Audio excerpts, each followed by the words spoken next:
اور کھلائیں۔ اب روزے کی رخصت کن لوگوں کو ہے؟ کون لوگ روزہ چھوڑے؟ کون لوگ روزہ چھوڑ سکتے ہیں؟ کن لوگوں کو روزہ نہ رکھنے کی سہولت شریعت نے دی ہے؟ اس لیے کہ روزہ تو ہم پہ فرض ہے، لیکن شریعت میں ہر بار ایکسیپشنل ہوتا ہی ہے، مستثنا ہوتا ہی ہے کہ شریعت کچھ لوگوں کو باہر کر دیتی کہ بھائی تم لوگ مت رکھو، اس لیے کہ تم میں فلاں نہیں، طاقت نہیں، سکت نہیں ہے، ٹھیک ہے؟ تو اسی طرح کن لوگوں کو جو روزے کی رخصت ہے؟ اب میں وہ باریک باتیں نہیں لوں گا کہ جو بالغ نہ ہوا، جو پاگل ہے، اتنی تفصیلات میں فقہ کی جانے کی ضرورت، موٹی بات کی جو بالغ ہے وہ روزہ رکھیں گا۔ ان میں کون لوگ ہیں جو ایکسیپشنل ہوں گے، مستثنا ہوں گے؟ تو پہلا مسافر، ٹھیک ہے؟ مسافر جو ہے، مسافر کو اختیار ہے چاہے تو روزہ رکھے چاہے تو روزہ چھوڑ دے، ٹھیک ہے؟ یہ اختیار ہے اس کو، ٹھیک ہے؟ اس لیے کہ اللہ رب العزت میں قرآن میں بھی یہی بات فرمائی اور کہا کہ جو رمضان کا مہینہ پائے وہ فلیصم، وہ روزہ رکھے۔ ومن کان مریضا او علی سفر فعدۃ ایام اخر، لیکن اگر تم میں سے کوئی بیمار ہو یا مسافر ہو تو اسی گنتی بعد رمضان کے پوری کرو۔ سورہ بقرہ سورہ نمبر 2 آیت نمبر 185۔ تو بہرحال ہمیں بھی چاہیے کہ سفر میں چاہے تو روزہ رکھے چاہے تو ہم چھوڑے، اس کا ہمیں اختیار ہے، ٹھیک؟ یہ ہمیں رخصت ہے، لیکن اپنے سفر کو بہانہ نہ بنائے دوسروں کے لیے۔ نبی اکرم صلی اللہ علیہ وسلم نے ایک مرتبہ دیکھا کچھ لوگ ایک انسان کو ڈھکے ہوئے ہیں، سب سایہ دے رہے ہیں۔ آپ پہنچے، کہا کیا بات ہے؟ تو کہا اللہ کے رسول یہ روزے سے ہے اور سفر کی تکلیف اسے برداشت نہیں ہوتا۔ آپ نے فرمایا سفر میں جو تکلیف برداشت نہ کر سکے اس کے لیے روزہ رکھنا کوئی نیکی نہیں ہے، اس لیے کہ روزہ اس نے رکھا اور تکلیف سب کو، سب سایہ دے کے کھڑے۔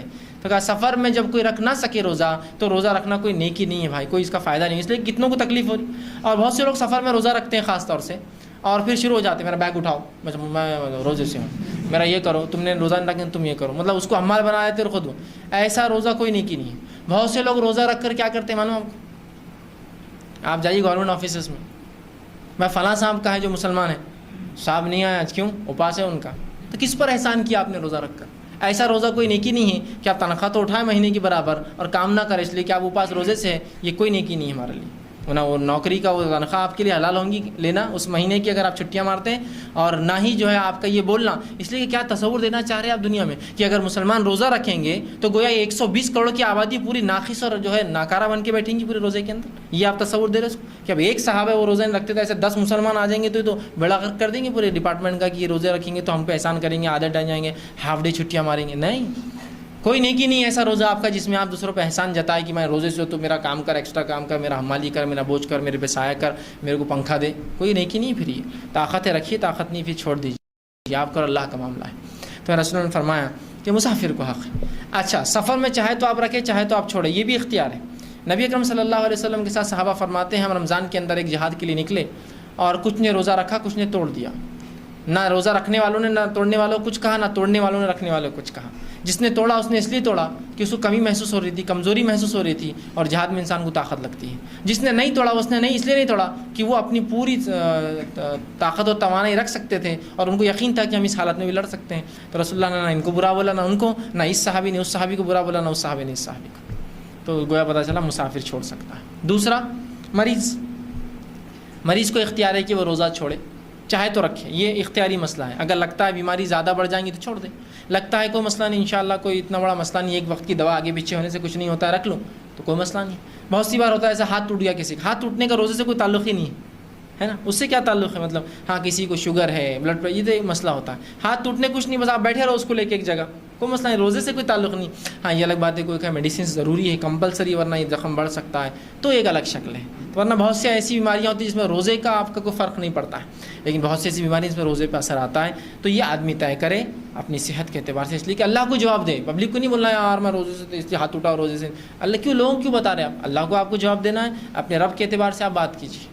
سوچئے کہ میں کیا اللہ کو عذر دے سکوں گا، یہ عذر کہ اس عذر میں میں جو ہے بھوکا رہ رہا ہوں، جبکہ ایسے ہی عذر میں کئی کئی دن بھوکا رہا ہوں پہلے کام کاج کے لیے، تجارت کے لیے، ٹھیک ہے؟ تو اپنے فرائض ہے، فرض روزہ میں نہیں سمجھتا کہ مسلمان جان بوجھ کے چھوڑیں گا، اس لیے کہ یاد رکھیں ایک روزہ اگر آپ چھوڑتے ہیں تو پوری زندگی بھر بھی آپ نفل روزے رکھے تو اس ایک فرض روزے کی پور نہیں کر سکتا، اس کے برابر اس کے درجے کو نہیں پہنچ سکتا، تو کبھی مت چھوڑیے بلا وجہ روزوں۔ تو مریض کو اختیار ہے۔ اب ایسا مریض جس کا مرض ختم ہونے والا نہیں ہے، مریض بھی کیا کریں گا؟ روزے بعد میں رکھیں گا، مسافر بھی بعد میں رکھیں گا، لیکن ایسا مریض جس کا مرض اس کو بعد میں وقت نہیں دینے والا ہو، یا چاہے جوان ہو چاہے بوڑھا ہو، جوان بھی ہوتے ہیں جو شوگر ہے، جوان ہے لیکن شوگر ہے، کیا کریں گا آدمی؟ روزہ نہیں رکھ پاتا ہے، ٹھیک؟ تو ایسا شخص کیا کرے جس کی بیماری ختم ہونے کے چانس نہیں، یا کچھ لوگ ہیں جو کچھ دن تو رکھ سکتے ہیں، 1 دن 8 رکھ سکتے ہیں، 2 دن 8 رکھ سکتے ہیں، ان کا جسم اتنا ان کو سپورٹ کرتا ہے کہ 2 دن میں 1 روزہ، 3 دن میں 1 روزہ، تو باقی 2 کا کیا کرے؟ اور بعد رمضان بھی کوئی چانسز نہیں ہے کہ اس کی بیماری اچھی ہو کہ وہ کرے، تو وہ ہر ایک روزے کے بدلے 1 مسکین کو کھانا کھلا دے. ٹھیک، آج کا 1 روزہ چھوٹ گیا، مسکین کو کھانا، کل کا رکھوں گا تو ٹھیک ہے، پھر ضرورت، پرسوں چھوٹ گیا، مسکین کو کھانا. 1 مسکین کو اتنا کھانا کھلائے جتنا آپ اوسط کھانا خود کھاتے ہیں. ایوریج فوڈ جو آپ پکائے، سب سے اچھا طریقہ جو پکاتے وہی اس میں سے ایک نکالیے اور اس کو لے جا کر تحفتاً دے دیجیے، یہ کھائیے. ضرور نہیں بولنا کہ یہ فدیہ ہے میرے روزے چھوڑنے کا، آپ دے دیجیے، کوئی بولنے کی ضرورت نہیں اس کو. ٹھیک ہے، تو 1 مسکین کو کھانا کھلائیں گا بیمار جس کی بیماری میں شفا ہونے کی کوئی صورت نہیں ہے، چاہے جوان ہو چاہے بوڑھا. اب بہت سے بوڑھے لوگ ہوتے ہیں جن کے بڑھاپے کی ختم ہونے کا کوئی چانس نہیں، کمزوری ختم ہونے کا کوئی چانس نہیں، تو کیا یہ روزے چھوڑے؟ تو ہاں، روزے چھوڑ سکتے ہیں. ہر روزے کے بدلے 1 مسکین کو کھانا دینا روز دیجیے. کچھ لوگ بولتے ہیں اپن 30 دن کا ایک ساتھ دیں گے تاکہ اس کی عید ہو جائے، کپڑے بن جائیں. کپڑوں کو نہیں دینا ہے پیسے، یہ فدیہ ہے. روز کے بدلے روز 1 مسکین کو کھانا کھلائے. عبداللہ ابن عباس فرماتے تھے کہ 2 لوگوں کو کھلائیں، 1 مسکین کو 2 وقت کا کھانا کھلائیں. بہرحال لیکن قرآن نے تو کہا طعام مسکین. ٹھیک ہے، 1 مسکین کو کھانا کھلاؤ، تو 1 مسکین کو آپ ضرور کھانا کھلا دیں ان کے بدلے. اسی طرح اور کون روزے چھوڑ سکتا ہے؟ تیسرا وہ فرد جو روزے چھوڑ سکتا سماج کا، وہ خاتون ہے. وہ خاتون جس کو حیض یا نفاس ہو، اس پہ بھی روزے فرض نہیں ہیں. وہ روزے چھوڑیں گی اور بعد رمضان ان روزوں کی پر کریں گی. یاد رکھیں، نفاس اور حیض کا خون آنے سے یا جو ہے شروع ہونے سے یا چل رہا تھا تو اس کے روزے معاف ہے، اتنے روزے، لیکن اس کو بعد رمضان رکھنا پڑیں گے. اس کا کوئی کفارہ نہیں ہے، بس وہ روزے بعد میں آپ کو پورا کرنا پڑیں گے. اور اسی طرح حیض اور نفاس کے علاوہ بھی کچھ خواتین ہیں جن کو اللہ کے رسول نے جو چھوٹ دی، وہ ہے حاملہ اور دودھ پلانے والی عورتیں، رضاعت، جو بچوں کو دودھ پلا رہی ہیں. نبی اکرم صلی اللہ علیہ وسلم فرماتے ہیں، یہ ابو داؤد اور نسائی کی روایت ہے، آپ نے فرمایا، انس بن مالک اس کے راوی، آپ نے فرمایا کہ اللہ نے مسافر کو روزہ مؤخر کرنے اور نصف نماز پڑھنے کی اجازت دی ہے. روزہ لیٹ مطلب رمضان کے بعد رکھنے کی، نمازیں اس کی عادی ہوتی ہیں، نماز رخصت دی ہے. جبکہ حاملہ اور دودھ پلانے والی عورت کو روزہ مؤخر کرنے کی رخصت دی ہے. جو حاملہ ہے اور دودھ پلانے والی عورتیں، یہ اپنا روزہ مؤخر مطلب بعد رمضان رکھ سکتی ہے، بعد رمضان رکھ سکتی ہے. ٹھیک ہے، تو یہ مؤخر کر سکتی ہے، اس میں کوئی حرج نہیں. اب اگر کوئی خاتون یہ کہے کہ کبھی ایسا ہوتا ہے انسان کو کہ ایک پیدر پہ ان کو اولاد ہوتی ہے، حمل ہے پھر رضاعت ہے، حمل ہے پھر رضاعت ہے، حمل ہے پھر رضاعت، کیسے کریں گے؟ 4-5 اگر ان کو اولاد ایک ساتھ ہو جائے، ایک کے بعد ایک کے بعد، تو ظاہر حمل رضاعت حمل، تو کیا پورے چھوڑ دیں؟ اور ظاہر سی بات ہے اب اتنے جمع ہو جائیں گے تو کیا یہ پورا کر سکیں کبھی زندگی میں؟ ممکن نہیں ہوتا یہ. ٹھیک، تو اس تعلق سے علماء کہتے ہیں کہ ہر روز کے بدلے 1 مسکین کو وہ بھی کھانا دے دے جو عورت یہ جان چکی کہ پہلے ہی کافی روزے اس کی چھوٹ چکے ہیں.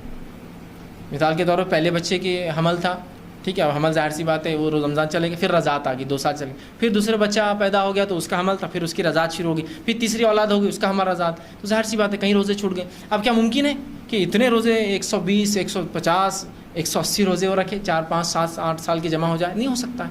تو علماء نے کہا کہ پھر ایسا جب امکان ہے تو ہر روز 1 مسکین کو کھانا دے دے، وہ انشاءاللہ اس کے لیے کافی ہو جائیں گے. ٹھیک، اس لیے کہ یہ بھی بیماری میں کاؤنٹ ہو رہا ہے، ایک قسم کا کہ وہ چاہتی ہے لیکن رکھ نہیں پاتی ہے، اس لیے کہ بچے کے صحت کا مسئلہ ہے، بچے کو دودھ نہیں ملے گا تو اس کا حق ضائع ہوگا. یہ الگ بات ہے کسی کو اللہ نے اچھی صحت دی ہے اور بچہ بھی اس کا رضاعت دودھ بھی پیتا رہے اور اس کو روزہ رکھنے کی بھی اللہ نے سکت دی ہے تو رکھیے پھر رضاعت میں. لیکن حمل میں بھی ایسا ہو سکتا ہے کہ کسی کو سکت ہو رکھیں، لیکن کسی کو طاقت توانائی قوت نہ ہو، کمزوری ہو، اولاد پہ کوئی اثر پڑ سکتا ہو تو روزے فرض نہیں ہے پھر ایسی. ورنہ بہت سی بار عورتیں نہیں مجھے روزے رکھنا چاہیے اس لیے کہ مجھے یہ عمل چھوڑنا نہیں، بہت اچھا عمل ہے روزے، لیکن ابھی اولاد کی جان ظاہر سی بات، انسانی زندگی بہت اونچی ہے تمام معاملات سے. یاد رکھیے شریعت میں ان کا بڑا مقام ہے، انسانی زندگی کا بڑا اونچا مقام.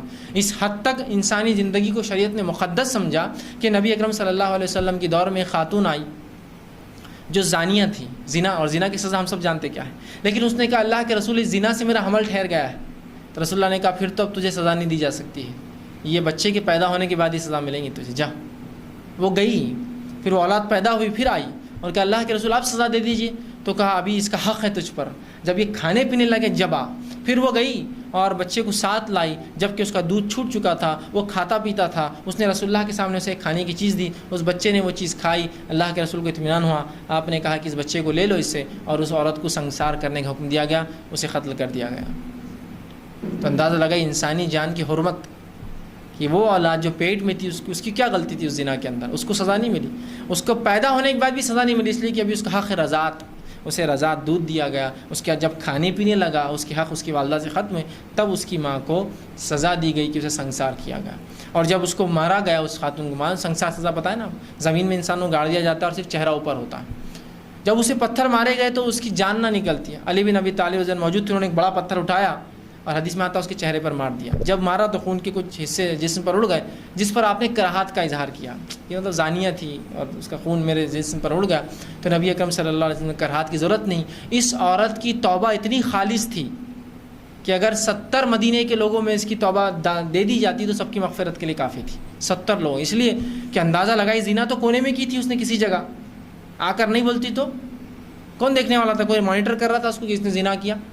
کسی نے دیکھا. پھر بھی آئی اور بولی, اپنے گناہ کا اعتراف کی. جب رسول اللہ نے کہا جا پیدا ہونے کے بعد آنا, تب بھی اس کو 9 مہینے کا موقع تھا, بھاگ جاتی. کہیں کو واپس آتی پیدا ہونے کے بعد, چھپ جاتی. تب بھی وہ آئی. اس کے بعد 2 سال کا پھر چھوٹ دی اس کو, جا رضاعت کے بعد آ. تب بھی وہ نہیں بھاگی. کتنی اس کی توبہ خالص تھی کہ 3 سال بعد بھی سزا لینے برابر آئی اور رسول اللہ نے پھر اس کو سزا سنوائی, اندازہ لگائی. تو بہرحال جو ہے ایسی عورتوں کو جو حاملہ ہو, دودھ پلانے والی ہو, رخصت ہے. پھر ان کی صحت, توانائی, تندرستی کہ تو وقت, حالات, زمین, زمانے, لوگوں کی صحت الگ الگ ہوتی ہے. لہٰذا آپ ڈاکٹر سے کنسلٹ کریں. شرعی حکم میں نے بتا دیا, ڈاکٹر پرمٹ کرے تو رکھیے, اگر اجازت نہیں دیتا ہو تو میں سمجھتا ہوں احتیاط کرنا یہ زیادہ آپ کے لیے بہتر ہے. ٹھیک. اسی طرح کسی اور بھی عذر سے اگر آپ کو دن کے کسی وقت میں بھی روزہ توڑنا پڑے تو آپ توڑ سکتے ہیں. ٹھیک. بہت سے لوگ کہتے ہیں کہ رمضان کا روزہ 10 بجے کے بعد نہیں توڑنا. ایسا کچھ بھی نہیں.